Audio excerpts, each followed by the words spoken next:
Now, the greatest radio shows of all time. Suspense. The Shadow Node. Washington calling David Harding, counter-spy. Classic radio theater. The Great Gildersleeve. Fibber McGee and Molly. Dragnet. Gunsmoke. The Lone Ranger. Now, step back into a time machine with your host, Wyatt Cox. Good evening, friends of the Inner Sanctum. An hour of Western adventure from February 28, 1960. We'll head to Dodge City, Kansas a little later, but right now we're going to start off in San Francisco and an episode of Have Gun Will Travel starring John Dehner as Paladin, as it was originally broadcast, as I said, February 28, 1960.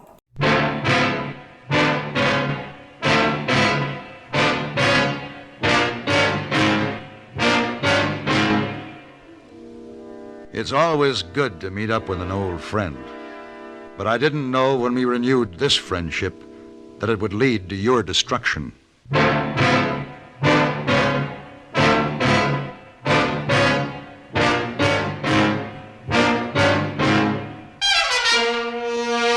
Have Gun Will Travel. Starring Mr. John Dehner as Paladin. San Francisco, 1875. The Carlton Hotel, headquarters of the man called Paladin.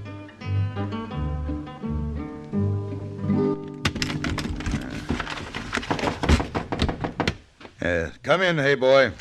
Oh, it's not hey boy. Oh, it's Mr. Wong. Oh, Miss Wong. Well, come on in. I thought it was hey boy. He was going to pick up my laundry. Oh, Mr. Wong bring laundry. Well, thank you. Hey boy, very busy making reservation on stagecoach for you. He say, tell you stage leaves in 1 hour, and that carriage will be waiting in front court in a few minutes. Oh, then I better hurry. Would you mind unwrapping those bundles for me, Miss Wong? Yes, sir. Thank you. I no sooner get back to San Francisco and I have to turn around and go out again. Where you go this time, Mr. Paladin? Well, Miss Wong, I am going to a place called Diamond Springs. That's east of Sacramento. Diamond Springs? Mm-hmm. Mr. Wong, never hear of it before. Big mystery for you to solve there? As far as I know, only the mystery of a bank robbery. One man got away with $20,000, and the bank president has hired me to find him. $20,000, awful lot of big money. Yes, it is, Miss Wong.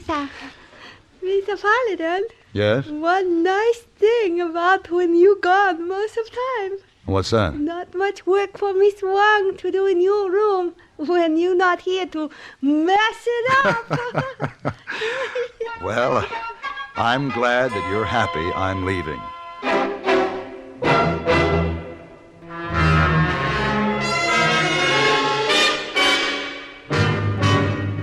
Traveling on a stagecoach can be a lonely, tiring experience unless you're fortunate enough to have someone interesting to talk to. And at the beginning of this trip, I thought I was fortunate. Accompanying me was a man I had known in the Army during the war. He had been a supply sergeant in my company in Illinois. I hadn't seen him for 10 years. His name was Wake Lockton. After many miles filled with chatter of old times, I remember that I had not been particularly fond of this man. If I'd known you'd lived in San Francisco, I would have looked you up, Paladin. I get in there about 3 times a year. Yeah, what kind of work do you do, Wake? I'm a whiskey drummer. I cover all the Sacramento, Amador, and El Dorado counties. And I can tell you, it ain't much fun being on the road all the time. No, it isn't. How far are you going? Diamond Springs. Well, I'll be doggone. So am I. That's my home. Oh, really? Yeah, how long you be there? It all depends. You're welcome to bunk down at my house. No need to stay at that lousy hotel in town. Lydia can fix up a cot for you in the front room. Lydia? My wife. Oh, is that the girl you used to write to all the time? Yep. The one back in Boston? That's right. Yeah, we've been married a little over a year now. Yes? Yeah. Well, congratulations. Oh, you thought I'd never make it, huh? Well. Well, it was a struggle, all right. I begged her for 5 years to come out and marry me, but her family wouldn't let her come. But you know something, Paladin? She loved me so much. She just up and left him and came out here all by herself. Yeah, well, she must be quite a girl. Oh, she is the prettiest little thing you'll ever see. You hiring out your gun to somebody in Diamond Springs? That's right. Who? Mr. Baldwin. The man who owns the bank? Yes, that's right. Hey, I bet he hired you to look into that robbery he had a couple of weeks ago by that bandit fellow. What's his name? Grant Halleck. Yeah, Grant Halleck. Yeah. Well, I'll be doggone. You know who can tell you more about that holdup than anybody else in town? No, who? My Lydia. Well, how's that? Oh, she was an eyewitness to the whole thing. She was in the bank when it happened. That Halleck fella grabbed her and used her as a shield to get away. Forced her on his horse with him, holding a gun to her back. I was on a trip at the time. What happened? Rode out of town with her, kept her in the mountains overnight, and then let her loose. Sheriff and his men found her the next morning walking back toward town. You know there wasn't a scratch on her? She said he was real kind to her, just using her to cover up while he got away. Can you imagine that happening to my Lydia? I'll be anxious to talk to your wife.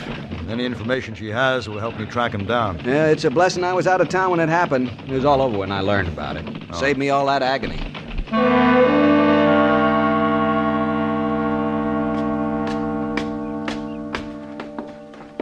Here we are. Go on in, Paladin. Meet the prettiest little girl you ever saw. All right, Wake. Lydia? Must be in the kitchen. Come on. Wake, is that you? It sure is. I wasn't expecting you today. Well, I didn't have time to let you know, honey. How's my little princess? Oh, put me down, Wake. Ain't she full of spunk, though, Paladin? Put me down. Honey, I want you to meet an old friend of mine. Mr. Paladin, my wife, Lydia. How do you do? Lockton? He's going to be in town for a few days, and I asked him to stay with us, but he checked into the hotel instead. You don't have to put your arm around me in front of guests, Wake. Ain't she the proper one, though? It's a pleasure to have you in our home, Mr. Paladin. I've asked him to have supper with us, honey. You can fix up some of those fancy victuals so as I can show him what a wonderful little cook I've got. Oh, no. Don't go to any trouble for me, Mrs. Lockton. We're delighted to have you. But, Wake, you'll have to get some pork out of the smokehouse. I wasn't expecting you home today. Why, sure, honey. I'll only be a few minutes, Paladin. You just make yourself comfortable. Oh, he wants to talk to you about the bank holdup, Lydia. Tell him all about it. Why are you interested in this bank robbery? Mr. Baldwin has hired me to find Grant Halleck and the money. Mr. Baldwin hired you? Yes. I have an appointment to see him tomorrow morning.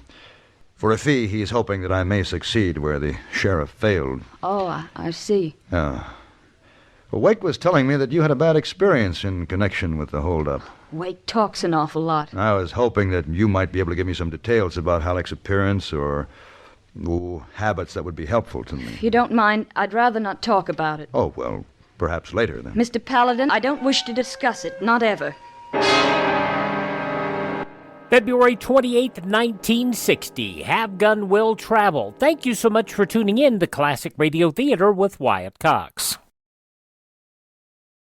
Now on Classic Radio Theater with Wyatt Cox, a conclusion of Have Gun Will Travel, February 28th, 1960, Dollhouse in Diamond Springs.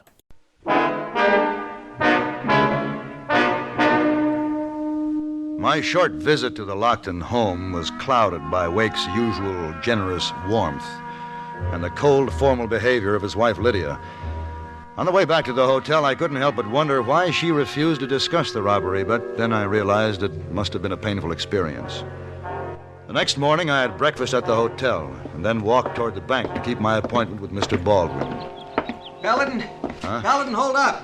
Wake. Paladin, I gotta talk to you right away. What's the matter? It's Lydia. She's gone. Gone? Left me. When? This morning, I woke up and she wasn't there. She left me a note saying she was leaving on the early stage. Where was she going? Back east to Boston. Why'd she do that? Well, I don't rightly know. What didn't she say? Well, there was something in the note about things not working out the way she thought they would, but I don't understand that. She's been happy as a bird. You saw that for yourself last night. Oh, yes, but did you check the stage office? Well, no, I wouldn't do that. Why not? I wouldn't want anybody to think I didn't know she was leaving. I see. It'd make me look like a fool. Well, don't you know they'll find out sooner or later anyway? Well, not if I can stop her and bring her back. How do you figure on doing that? Well, I thought you might be able to help me. How? We could ride up to Placerville and meet the stage there. I can talk her into coming back. The stage has been gone 2 hours. I know that, but it always stops there for an hour or so. If we rode hard, we'd make it. No, Wake, this is something you can do alone. I can't see that I would be any help just by riding up there with you. This is a private matter between you and your wife. If I didn't need you, I wouldn't ask you. Now, I'm not much for bearing down on a horse, especially alone on a trail. We're old friends, Paladin, remember? And I'm asking you to help me. Well, all right, Wake, I guess my business with Mr. Baldwin can wait. Let's go.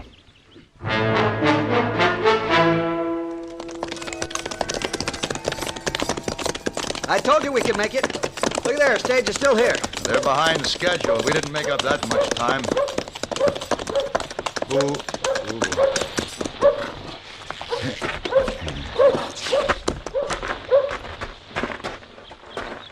that I'm here, I don't know for sure what I'm going to say to her. You'll think of something. Come on.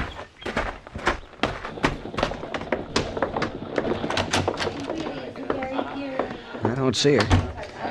Maybe the clerk knows where she is. I'll ask him. Now, wait a minute. This man will know. You the driver? That's right. Well, we're looking for the woman who was on your stage. Well, the one that got on at Diamond Springs? Yes. You from the sheriff's office here in Placerville? No. Why? Well, I was just wondering. I knew it was out of his territory. We wired the sheriff at Diamond Springs so he can take care of it.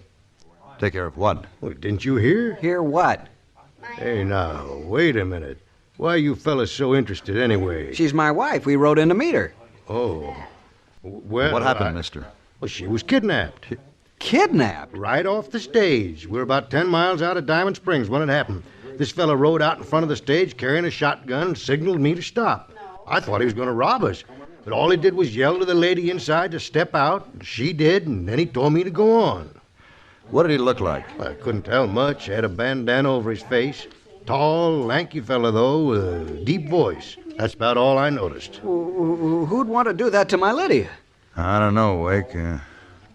Well, it could have been Grant Halleck. Halleck? But why?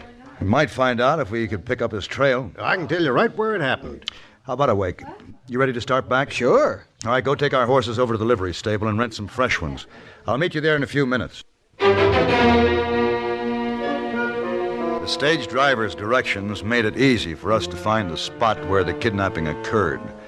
Lydia's heel prints in the soft ground led to the side of the road and disappeared in a maze of hoof tracks. She'd obviously mounted the horse with Grant Halleck or whoever her abductor was. At this point, I couldn't be sure, nor could I imagine the reason why. Wake and I followed the tracks into the mountains to the east. We rode for hours. You'd think we would have run into the sheriff by now. Yeah, if he is out looking for her. Yeah. If it was like the time when Halleck robbed the bank, it'll take him till tomorrow to get some men together. If Lydia hadn't left me this morning, we wouldn't be in all this trouble. I don't understand why she had to cause me all this agony. Aren't you worried about your wife, Wake? Sure I am. What made you ask that? I don't know. Oh, boy. Oh, no. See, this is where the trail ends. Which way do you think they went? Either straight ahead or to the right into that thicket. It isn't likely they'd go up into the rocks to the left. Which way you want to look first? The thicket. Come on. Come on. Oh. We better get down and scout for tracks. Now you go down there, and I'll look up this way. All right.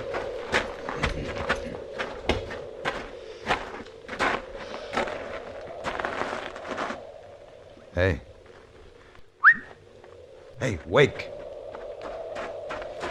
You find some? Yeah, right there, see. We better walk. Follow me.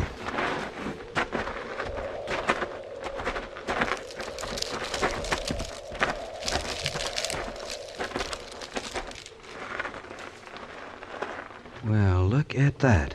Huh. Who'd ever guess there'd be a clearing back here with a shack sitting right in the middle? This may be where they are. It looks empty to me. There's no smoke coming out of the chimney. If anybody was there, they'd surely have a fire. Oh, no.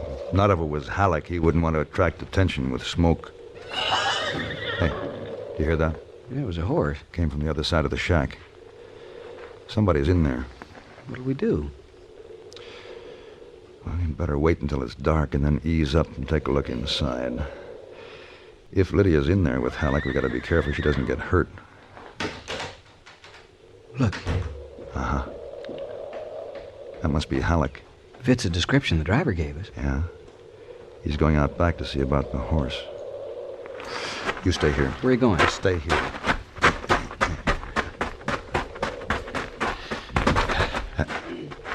Oh, boy. Steady, boy. All right, Halleck. Stand where you are. What?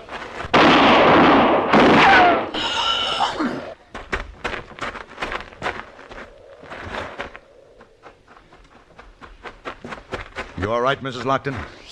You shot him. Yes, ma'am. He's dead. Dead?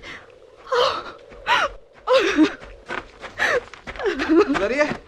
Lydia, you all right? There, now, don't fret, Lydia. You're safe now. No need to cry and soil your pretty little face. Oh, you get your hands away from me. Lydia, why are you acting like this? Just let her be, Wake. She's had a bad shock. And just give her time to collect herself. Yeah, you'll be all right, Lydia, as soon as we get back to our little home. Get some rest and forget about this terrible experience. I'm not going back with you, Wake. What? I left Diamond Springs this morning for good, and I'm never going back. Why are you saying that, Lydia? You wouldn't understand if I explained it to you. Oh, there's no use talking about it. Well, sure I would, honey. I tried to tell you many times, Wake, but you never listened. Would you understand if I told you I was tired of being put on a pedestal, carted around the streets of Diamond Springs, with you pointing your finger up at me and saying, "Look, there's my pretty little wife. Ain't I something to have her all to myself? Ain't I the luckiest man you ever seen?" No, Wake, no. You never stopped to think that I was a human being, that I was a woman. But I found out what it means to be a woman when I fell in love with Grant Halleck. Lydia, what are you saying? Yes, I fell in love with Grant the first time he carried me away. He told me I had to go back before the sheriff found him. Told me to wait until we could plan something so we could leave this country together. When you were away on your last trip, he came to the house late one night, told me his plans. He didn't kidnap me today. That was what we'd planned to do. We were going to hide here for a week and then go up north to Oregon. And take the bank's $20,000 with you. I didn't care about that. But you knew he had it. It didn't matter. Where is the money? In the cabin, somewhere, I guess. I can't believe you do this to me, Lydia. Wake, why don't you get our horses? All right, sure. He'll never understand. I'm afraid you're right. What am I going to do now, Mr. Paladin? Well, first, you're going back to Diamond Springs. The sheriff will want to know what's happened. After that, well, I'm sure you can decide what's best for yourself.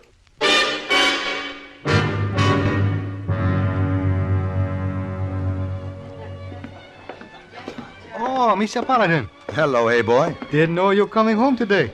And what are you doing all dressed up in your Sunday suit? Work all done for the day, so change your clothes here for a big party tonight in Chinatown. Just leaving when I see you come in hotel. Well, I must say, you look like you just stepped out of the pages of Harper's Weekly. Isa. Hey, boy, plenty smart dresser. Hey, you have nice trip? It was all right. You capture bank robber? Uh-huh. Return money to bank? Yes. Oh, you get big fee? Yep. Then bank president plenty happy he hired you, eh? He seemed to be, but he was a little puzzled. Puzzled? Why? I finished the job before I had a chance to meet him. Oh, you finished the job. Oh, how you do that? It's a long story. Hey, boy, I'll explain it to you tomorrow. You better go. You don't want to be late to that party. Oh, no, sir. There'll be plenty champagne and lots of pretty girls. Well, if I don't see you tomorrow, I'll know the reason why. Oh, yes, sir. Good night, hey boy. Good night, Mr. Paladin.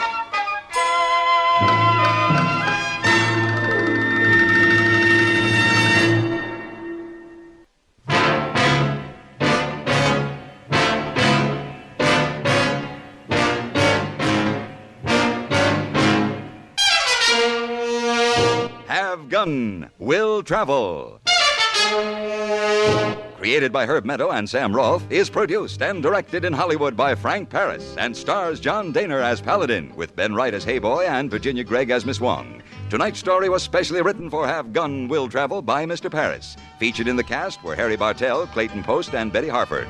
This is Hugh Douglas inviting you to join us again next week when CBS Radio presents Have Gun Will Travel.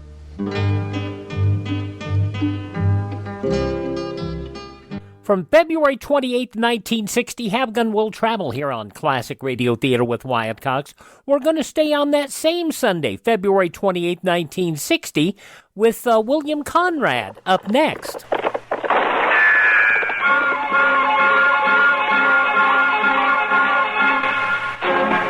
Around Dodge City and in the territory on West, there's just one way to handle the killers and the spoilers, and that's with a U.S. Marshal and the smell of Gunsmoke.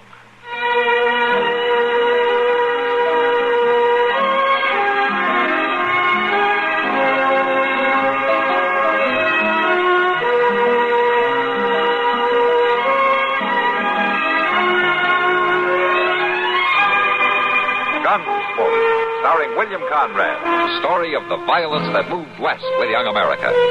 And the story of a man who moved with it. I'm that man. Matt Dillon, United States Marshal. The first man they look for and the last they want to meet. It's a chancy job, and it makes a man watchful. And a little lonely.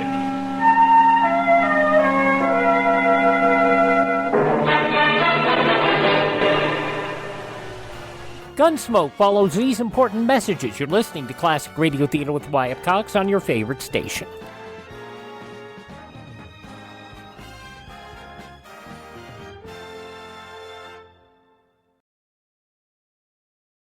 Classic Radio Theater family, you know our friend Mike Lindell has a passion to help everyone get the best sleep of your life. He didn't stop by just creating the best pillow. He created the best bed sheets ever. They look and feel great, which means an even better night's sleep for me, because, you know, I'm working like 67 hours a day.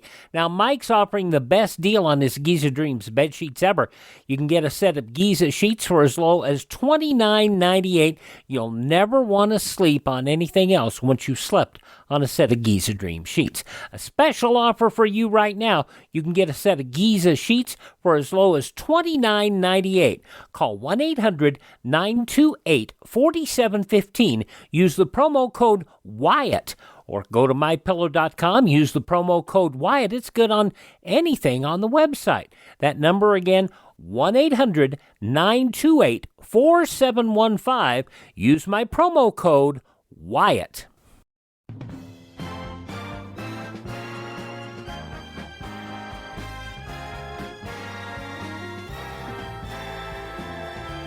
Now on Classic Radio Theater with Wyatt Cox, as promised, we stay on February 28, 1960, an episode of Gunsmoke, Prescribed Killing.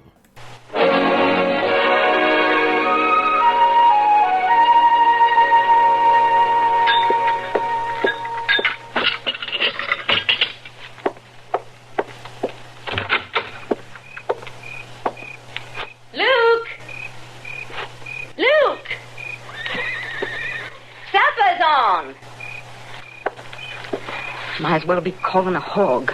Only a hog would come faster. Luke, I ain't gonna hot it up twice. I'm coming. When it's hot, sure and ready, he's coming.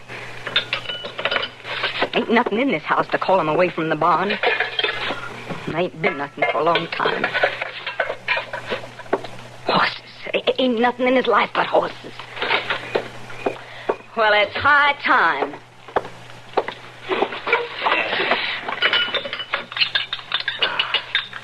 Luke. Used to be you was better mannered. Now, Myra. Used to be you'd wait to do your eating until a body had a chance to set. I wish you was hurrying me. Used to be you'd speak a word when you come into the house. Not just sit there, feeding your face. There ain't hardly no talk between us no more. There's just eating and sleeping and tending to the place. There ain't no living. Oh, Myra. There ain't no folks to visit.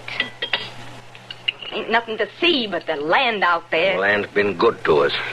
There ain't no talk between us. I just ain't fit for it no more. Well, Myra, you eat, you'll feel better. Luke. Go on, Myra. Go on. Sit and eat. Luke, I ain't got it in me to live this way no more. There's got to be folks around and trees for the wind to blow through. Luke, couldn't we go back to St. Louis? Oh, you know we can't do that. We got our stake here, Myra. We got the horses. Ah, the horses. That's what done it. You got no mind for anything except horses. They fetch us a good living. You'd sooner be in the barn with them horses than up here with me. You ain't talking good sense. I ain't worth talking to. But them horses is. I guess nobody's worth talking to but them horses. Except maybe that Holland woman. Now, just hold on there. You was over there again today, wasn't you? Well, wasn't you? Myra, you know full well why I go there. I know you don't. Joe Holland stay here was to my home. friend. Now, it ain't easy to keep a place going when your man's been took, sudden like. A widow woman needs some help. Ha! I ain't gonna stay here arguing with you. That's right. Just walk out. Walk right on back to your horses or to that woman. Don't waste no time with me. I ain't listening no more. You ain't listening, you ain't talking, you ain't even hardly living here no more. You gentle down some, I'll be back. You ain't doing nothing for me no more. Nothing but killing me. You hear that, Luke Kirby? You ain't doing nothing but killing me. You kill me, and I'll laugh. 'Cause you'll pay. You'll see you'll pay.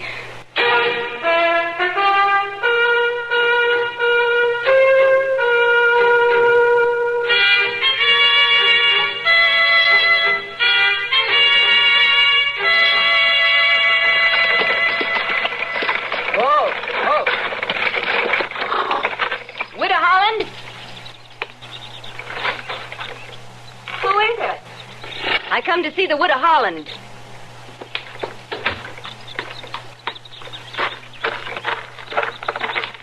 Joe Holland is my husband. Who are you? Well, I don't expect you'd figure to see me. It's my husband, you know better. You Luke's wife? That's what they call me. Well, it's mighty nice of you to come to call, Mrs. Kirby. It's a far drive from your place. Come in and set a spell. I ain't come to socialize. I can brew a pot of tea. I ain't coming in. Well, you ain't come all this way not even to climb down out of the wagon. I'll sit right here. Mrs. Kirby, why did you come over here? I come to see the woman my husband rides off to see. He don't come to see me, Mrs. Kirby. He's just being neighborly to Joe's memory, you might say. You might say. Mrs. Kirby. It won't do you no good to set your cap for him. I ain't setting my cap for anybody. Even after I'm gone, he won't be free. I'll be gone, but he won't be free. I'll thank you to be leaving, Mrs. Kirby. Oh, I'm going all right. But admiring Luke won't do you no good. No good at all.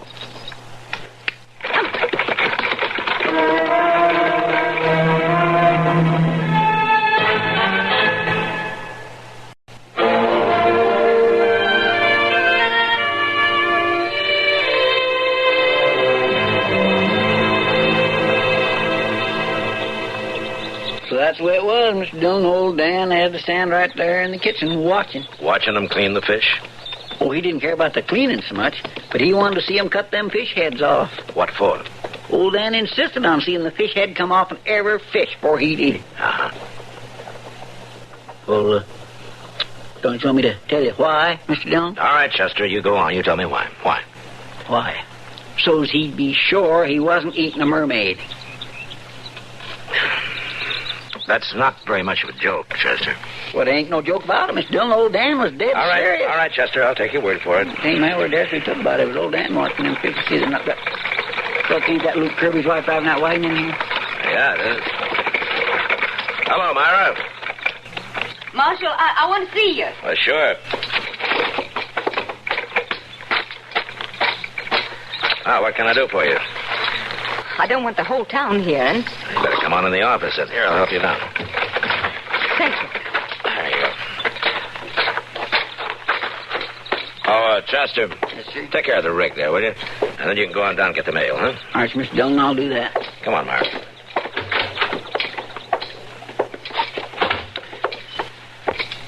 All right, Myra.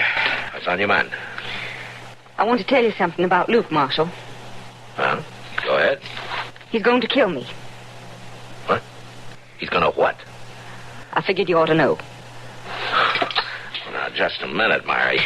You can't be right about that. I'm right. I've known Luke for years. He does not the killing sort. You ain't been living with him. Oh, has he harmed you? No, not yet he ain't. But he's a-going to. Well, now, don't you worry about it, Myra. I'm sure Luke won't do any such thing. But I'll have a talk with him anyway. There's nothing you can do, Marshal. Well, you must have figured I could do something if you'd come to tell me about it. I just wanted you to know. For afterward. Well, afterwards, mighty late, isn't it? No, Marshal, it ain't late. You'll know what to do then.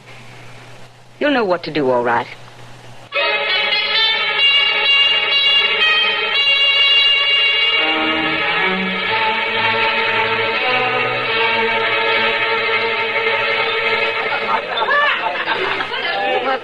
doesn't make any sense, Matt. No, Kitty, it doesn't. That's just the way she said it, though. Her husband's going to kill her, but she doesn't want me to do anything about it.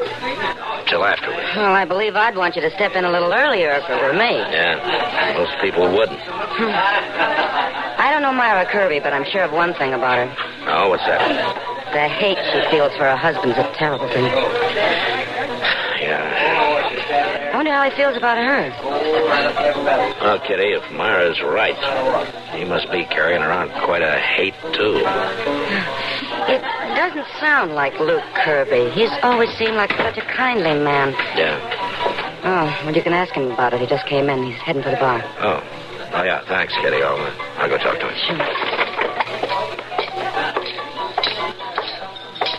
Leave a bottle, Sam. I'll be using it a while. Hello, Luke.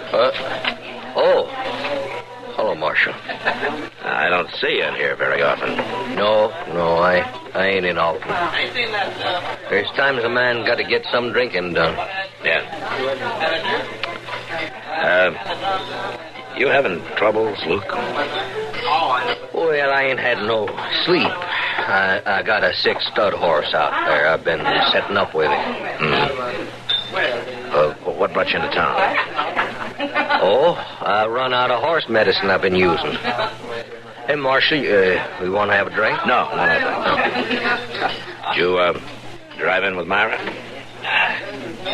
Myra don't come to town. She was here today, Luke. I don't know nothing about it. She came to see me. I told you I don't know nothing about it. She told me you were having trouble, Luke. Man has trouble with his wife. It's his own business. She said she's afraid you're going to harm her. Oh, she'd be better off keeping her mouth shut.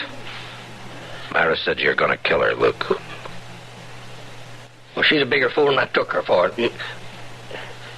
Listen, Marshal, a man's wife, he's got to deal with her. Yeah, just so the law doesn't have to deal with you. I figure you're trying to do me a favor. I don't want to see you in any trouble. Well, you can't help the trouble I'm in. And the law can't help it neither. Man's wife starts living with devils. There ain't nobody can stop it. Just don't you try to stop it for good, Luke. That's all. Well, there ain't nobody else to do it, Marshal. Ain't nobody else but me.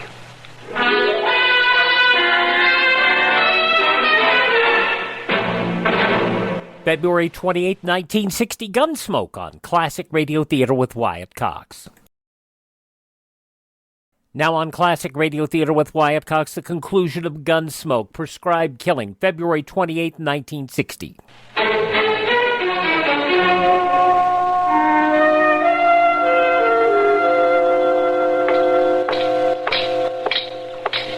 Hello, Doc. Matt? I'm heading for some lunch. You want to come along? I'm still looking for some breakfast. You're getting awful lazy in your old age, aren't you? Sleeping till noon? Sleeping here. That sounds like the kind of deduction you'd make. You mean you didn't sleep till noon, Doc? What's the matter then? You waiting for somebody to come along and buy your breakfast for you? I'm waiting for a chance to eat it. I've been out to the Kirby place already this morning. No? Well, why? Myra Kirby's badly hurt. Well, what happened to her? Cut on the head, bruises. She gonna be all right? Yeah, I think so. Could she tell you how it happened? Well, she says Luke did it to her, but I just don't know. Yeah. Well, where you going? I'm gonna see Luke Kirby. Oh, wait a minute. It won't do you any good going out there now. Why not? Luke's not there. Oh. Myra says he's off to the west buying up some horses. He'll be gone a few days. I'll go see him when he comes back.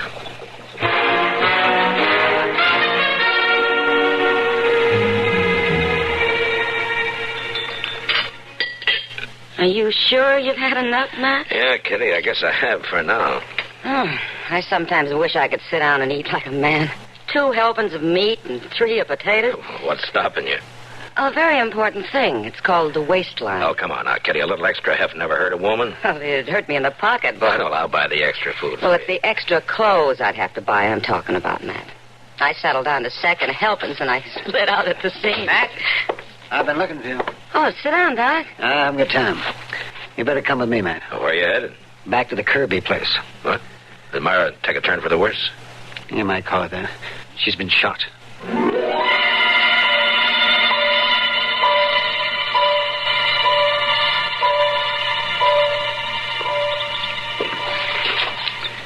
Doc's been in there for an awful long time, ain't he, Mr. Dillon? Yeah. I wonder how she's coming along. Doc will let us know as soon as he can. Yeah, guess he will, all right. Just don't seem decent, does it, for a poor woman to get shot just a few days after she's been beat up? No, it doesn't. Matt? Oh, yeah, Doc. You better come in now. All right.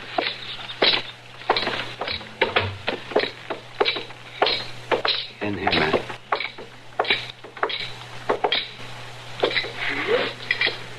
Myra, here's the marshal.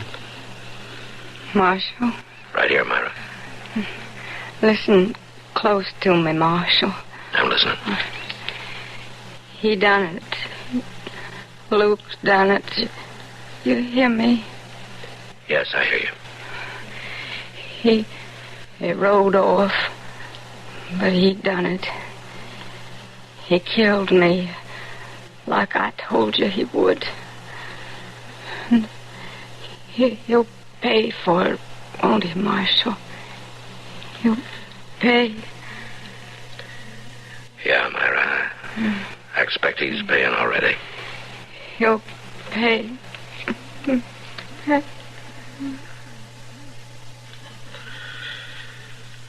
She's gone. She never had a chance. Yeah. She didn't give herself a chance, Doc.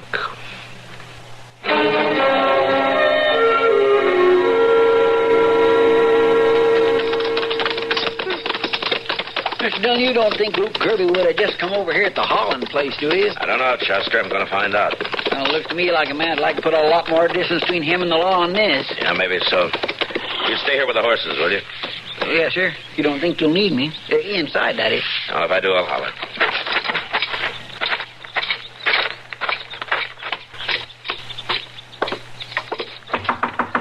Miss Holland, it's Marshal Dillon. Come in, Marshal. Did you know that Myra Kirby's been shot? No, Marshal, I didn't. She's dead. Oh, She said Luke shot her. I don't hold with talking disrespectful of the dead, Marshal Dillon. But she was a mean woman. Mighty mean. You don't sound very sorry. I take no pleasure in a person's dying, Marshal. She was found down by the barn. She must have known something after all. Oh, what do you mean? She wouldn't go near the barn. I figured it was because of them horses. She hated them horses. But maybe she knowed something would happen to her there. Yeah. You know where Luke is? I ain't seen him in a week, Marshal, and that's the truth. You don't know where he is, then? No, I don't know. But I know this, Marshal. What's that? I know if Luke did kill that woman, he was powerfully drove to it. Powerfully drove. Yeah. Miss Holland, I think maybe you're right.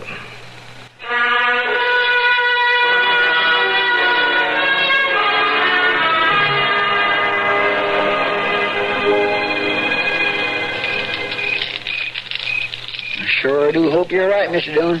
Figuring that Luke Kirby headed out this way. Don't worry about it, Chester. Oh, I ain't worried. But I will say that this ain't the prettiest camping place I ever stopped at. What's the matter? You missing your feather bed? Now, you know I ain't got no feather bed, Mr. Dillon. Well, stop complaining then and toss another log on the fire.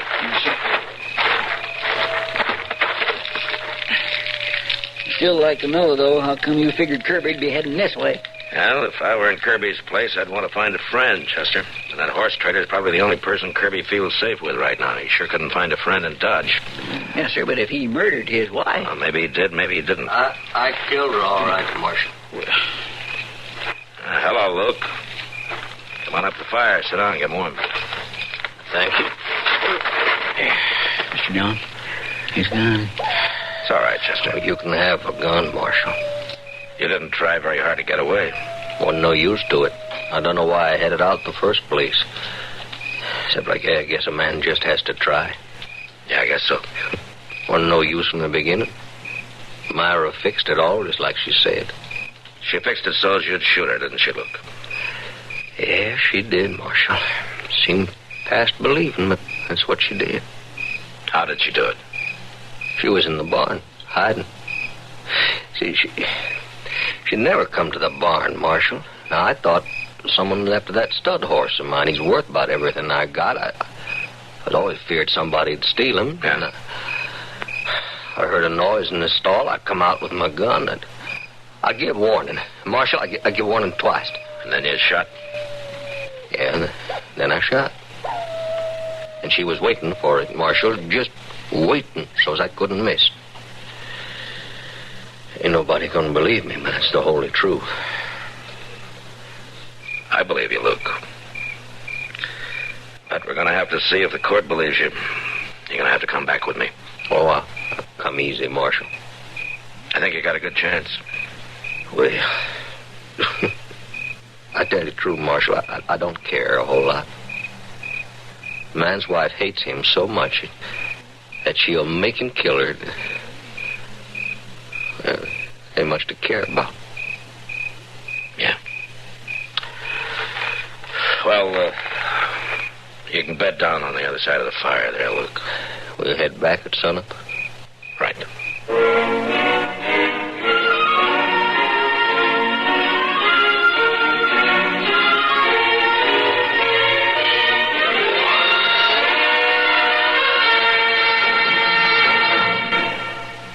Supporting roles in that episode of Gunsmoke, Lawrence Dobkin, Virginia Christine, and Jeannie Bates, along with Howard McNear and all the regular cast of Gunsmoke, William Conrad, Parley Bear, and Georgia Ellis.